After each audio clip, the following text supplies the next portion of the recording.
Hello friends, स्वागत है आपके अपने चैनल वन टॉपिक डेली में। कैसे हैं गाइस? आई होप अच्छे होंगे, घर पर होंगे, सुरक्षित होंगे, खुद की देखभाल और अपने कोई देखभाल कर रहे होंगे। गाइस, आज हम लोग यहाँ डिस्कस करने वाले हैं सिख धर्म के बारे में।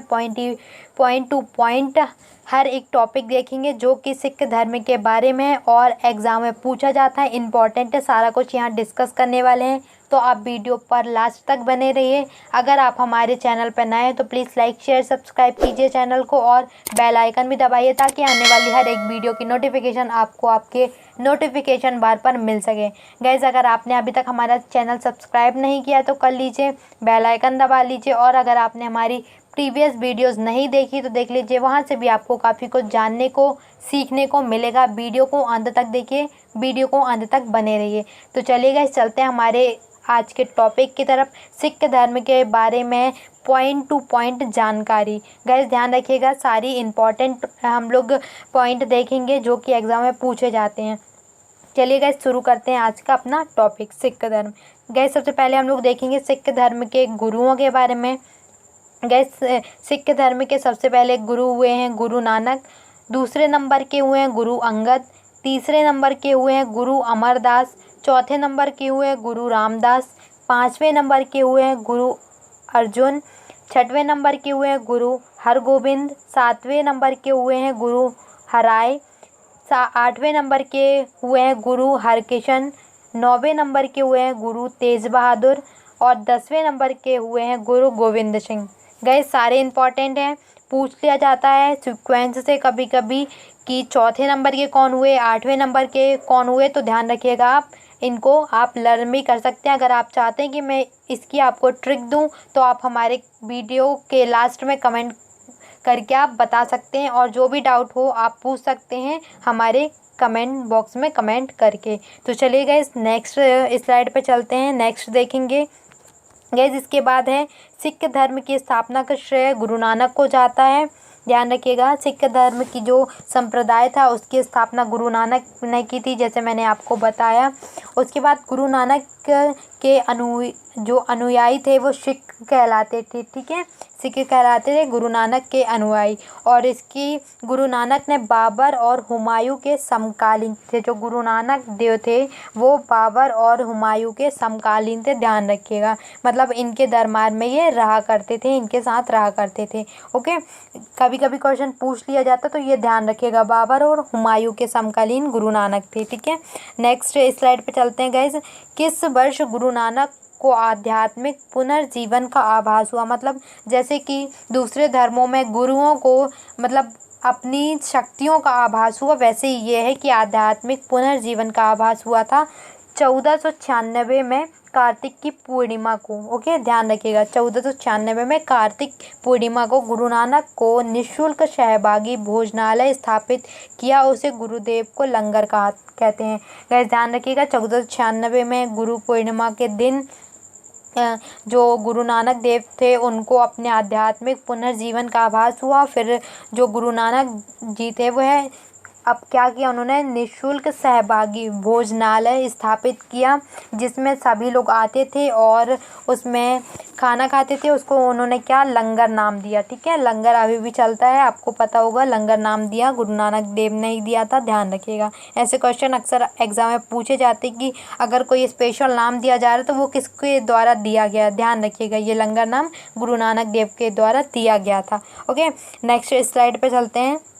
गुरु नानक ने अनेक स्थानों पर संगत मतलब क्या, धर्मशालाएं, मतलब जहाँ रहने का स्थान धर्मशाला है। और पंगत जो खाने जब लोग इकट्ठा बैठकर खाते हैं उसी को पंगत कहते हैं। उन्होंने क्या नाम दिया था, लंगर नाम दिया था और गुरु नानक देव ने इसकी स्थापना की थी। ध्यान रखिएगा। ओके, गुरु नानक देव के अनुयायियों के लिए एक संस्था का कार्य किया जहाँ वह प्रतिदिन मिलते थे, उसे संगत और पंगत कहते थे। जैसे जब किसी अपन को कोई संस्था बनानी होती है तो अपन लोगों को बुलाते हैं ना एक जगह, वैसे ही है कि वो गुरु नानक देव थे जो वो एक जगह लोगों को इकट्ठा करते थे, अपनी बातें करते थे, वहीं पास खाना खाते थे और जो धर्मशाला में रहते थे, उसी को संगत और पंगत कहा गया। ये पॉइंट आप ध्यान रखिएगा। नेक्स्ट स्लाइड पर चलते हैं। गुरु नानक की मृत्यु 1538 में हो गई। ठीक है, गुरु नानक देव की जो मृत्यु हुई थी वो 1538 में करतारपुर में हुई। गुरु नानक के बाद सिख धर्म के दूसरे गुरु जो अंगद बने। ठीक है, जैसे आपको भी मैंने बताया था फर्स्ट स्लाइड में, गुरु नानक देव के बाद सिख धर्म के दूसरे गुरु गुरु अंगद देव बनाए गए। ठीक है, नेक्स्ट स्लाइड। गुरु अंगद का दूसरा नाम क्या था? लहना था। ध्यान रखिएगा, पूछ लेता है कभी कभी। और इसने लंगर व्यवस्था को स्थायी बना दिया। मतलब गुरु नानक जी ने स्टार्ट किया था लंगर, और इन्होंने मतलब हमेशा के लिए बना दिया कि अब ये लंगर हमेशा चलाया जाएगा। ठीक है, ध्यान रखिएगा, स्थायी बना दिया। ये स्थायी शब्द ध्यान रखिएगा, किसने? गुरु अंगद देव ने बनाया था। उनका दूसरा नाम वही मैंने बता दिया आपको, लहना था इनका दूसरा नाम। ओके, नेक्स्ट स्लाइड पे चलते हैं। गुरुमुखी लिपि का आरंभ किसने किया था? तो ये गुरु अंगद ने ही किया था। गुरुमुखी लिपि का आरंभ, एक भाषा होती है इनकी लिखने वाली शैली, जिसको गुरु अंगद ने शुरू किया था, आरंभ किया था। सिखों के तीसरे गुरु अमरदास बने। ठीक है, गुरु अमरदास सिखों के तीसरे गुरु बने। किस गुरु ने हिंदुओं से पृथक होने वाले कई कार्य किए? मतलब हिंदुओं की जो परंपराएं थी उससे कई ऐसे कार्य किए जो उनको अलग करती है। तो किसने किया? गुरु अमरदास ने किया था। ये भी आप ध्यान रखिएगा। नेक्स्ट स्लाइड की तरफ चलते हैं। गुरु अमरदास ने हिंदुओं से अलग विवाह पद्धति को प्रचलित किया, जिसे लवन कहा जाता है। गुरु अमरदास ने क्या किया? मतलब जो विवाह पद्धति थी उससे मतलब हिंदुओं की जो विवाह पद्धति थी उससे कुछ हट के स्टार्ट किया विवाह पद्धति को, जिसको लवन कहा जाता है। ठीक है, और अकबर ने अमरदास को गोविंदवाल जाकर भेंट की थी। मतलब अमरदास के जो कार्य करने की चर्चाएं थी बहुत दूर दूर थी। जब अकबर को पता चला तो उन्होंने मतलब अमरदास से गोविंदवाल एक एरिया था, प्लेस था, वहाँ जाकर उनसे भेंट की थी। ओके, ध्यान रखिएगा इसके बारे में। नेक्स्ट स्लाइड पर चलते हैं। अकबर ने अमरदास की पुत्री, मतलब अकबर जो अमरदास की पुत्री थी बीबी भानी, उसको कई गांव प्रदान किए थे। ठीक है, दान में दिए थे अकबर ने। अमरदास ने 22 गद्दियों की स्थापना और एक महंत की नियुक्ति की थी। अमरदास ने 22 गद्दियों की स्थापना और एक महंत की नियुक्ति की थी। ये भी ध्यान रखिएगा, इंपॉर्टेंट पॉइंट है। पूछा जाता है कि अमरदास ने 22 मतलब कितनी गद्दियों की और कितने महंतों की नियुक्ति की थी। तो ध्यान रखिएगा, 22 गद्दियों की और एक महंत की नियुक्ति की थी। ओके, और ये वाला पॉइंट भी इम्पोर्टेंट है, तो ध्यान रखिएगा। अमरदास ने मतलब अकबर ने अमरदास की पुत्रियों को मतलब गांव, कितने गांव, ऐसे करके क्वेश्चन बना जाता है। नेक्स्ट पे चलते हैं। जो बीबी भानी थे उनके पति रामदास सिखों के चौथे गुरु बने। ठीक है, ध्यान रखिएगा, बीबी भानी के पति जो रामदास थे वो सिखों के चौथे गुरु बने थे। अकबर ने बीबी भानी को 500 बीघा भूमि भी दी थी। ठीक है, ध्यान रखिएगा ये पॉइंट भी। गुरु अमरदास ने इसी भूमि पर अमृतसर नामक जिला खुदवाया और अमृतसर जलाशय की खुदाई की थी। ध्यान रखिएगा, इंपॉर्टेंट सारे टॉपिक हम लोग डिस्कस कर रहे हैं, इन्हीं से क्वेश्चन पूछे जाते हैं। कई बार क्वेश्चन इन्हीं टॉपिक से बने हैं, तो आप इन सबको ध्यान रखिएगा। ठीक है, सबसे पहले अकबर ने बीबी भानी को 500 बीघा भूमि दी। सेकंड, गुरु रामदास ने इसी भूमि पर अमृतसर जो है जिला वो बनवाया था पंजाब का। ठीक है, अमृतसर जलाशय की खुदाई इसी पर की गई है। किसने? अकबर ने दिया था, बीबी भानी को 500 बीघा ज़मीन दी थी। ठीक है, नेक्स्ट स्लाइड पे चलते हैं। गुरु रामदास ने अपने तीसरे पुत्र, जो अब देखो क्या हो रहा है यहाँ पास, मतलब देखो अपने ही घर के लोगों को गुरुओं का पद प्रदान किया जा रहा है। ध्यान रखिएगा ये पॉइंट के बारे में। अब क्या किया देखो, सबसे पहले अमरदास के जो दामाद हुए बीबी भानी के पति, उनको गुरु बनाया गया। अब उनके जो पुत्र हुए रामदास के, ठीक है, उनको रामदास को गुरु बना दिया गया। उसके बाद अर्जुन को, उनके पुत्र था जो तीसरे नंबर का, उनको गुरु बनाया गया। ठीक है, गुरु रामदास ने अपने तीसरे पुत्र अर्जुन को गुरु का पद सौंपा। इस प्रकार उन्होंने गुरु पद को तक बना दिया, मतलब अपने घर से ही उन्होंने गुरुओं को बनाना स्टार्ट कर दिया था। किसने? रामदास ने बनाना स्टार्ट किया, तो ध्यान रखिएगा ये भी। अब गुरु अर्जुन जो थे सिखों के 5वें गुरु बने थे, ठीक है। जो तीसरे नंबर के पुत्र थे, पुत्र नंबर तीसरे थे और गुरु नंबर 5वें थे। ध्यान रखिएगा, इस पॉइंट में बहुत कन्फ्यूजन होती है लोगों को और अक्सर क्वेश्चन गलत कर देते हैं, तो इनके बारे में ध्यान रखिएगा इतना। नेक्स्ट स्लाइड पे चलते हैं। गुरु अर्जुन ने सिखों के धार्मिक ग्रंथ आदि ग्रंथ की रचना की, ठीक है। जो गुरु अर्जुन थे रामदास के पुत्र तीसरे नंबर के, उन्होंने धार्मिक ग्रंथ जो था उनका आदि ग्रंथ, उसकी रचना की थी। आदि ग्रंथ में गुरु नानक की प्रेरणा देने वाली प्रथाएं और गीत संकलित हैं। गुरु ग्रंथ साहिब की ही आदि ग्रंथ कहलाता है। गुरु ग्रंथ साहिब जो है वही आदि ग्रंथ कहलाता है, जिसकी रचना अर्जुन ने की थी, ठीक है। गुरु अर्जुन ने की थी, ध्यान रखिए ये पॉइंट भी। नेक्स्ट पॉइंट पे चलते हैं। गुरु ग्रंथ साहिब में कबीर, नामदेव और रैदास की रचना शामिल किया गया है, ठीक है। गुरु ग्रंथ साहिब में क्या क्या शामिल किया गया, ध्यान रखिएगा। कबीरदास, नामदेव और रैदास की रचनाएं भी शामिल की गई हैं। गुरु अर्जुन ने अमृतसर जलाशय के मध्य हरमंदर साहब का निर्माण कराया था। हरमंदर साहब का एक उनका मकबरा है, वो उन्होंने निर्माण कराया था। ओके, नेक्स्ट पे चलते हैं। राम कुमार खुसरो की सहायता करने के लिए जहांगीर ने 606 में अर्जुन देव को मरवा दिया था। जो जहांगीर थे, ठीक है, उन्होंने 606 में अर्जुन देव को मरवा दिया था। किसकी? राजकुमार खुसरो की सहायता करने के लिए। नेक्स्ट स्लाइड पे चलते हैं। सिखों के 6वें गुरु हरगोविंद हरगोविंद हुए। उन्होंने सिखों के संगठन रूप दिया, मतलब सिख जो थे वो एक दूसरे जगह थे ऐसे, तो उनको इकट्ठा किया किसके द्वारा? गुरु हरगोविंद ने इनको एक संगठन दिया, मतलब यूनिटी इनके द्वारा ही बनाई गई, ठीक है। और अकाल तख्त परिषद के सिंहासन का निर्माण कराया, ठीक है। हरगोविंद 2 तलवार बांधकर गड्डी पर बैठते थे। अब देखो क्या हुआ, देखो अर्जुन को मरवा दिया गया जहांगीर के द्वारा, तो अब थोड़ी सा मतलब जो गुरु बन रहे थे वो थोड़ी अपने आप को सिक्योरिटी के साथ रखना चाहते थे कि अब दोबारा ऐसा ना हो कि उनको भी मरवा दिया जाए किसी के द्वारा। इसलिए वो जो जब तख्त पे बैठते रहे, अपनी गद्दी में बैठते रहे, तो 2 तलवार लेकर बैठते थे कि कोई खतरा हो तो वो पहले से अलर्ट हो जाएं और अपनी सुरक्षा कर सकें, ठीक है।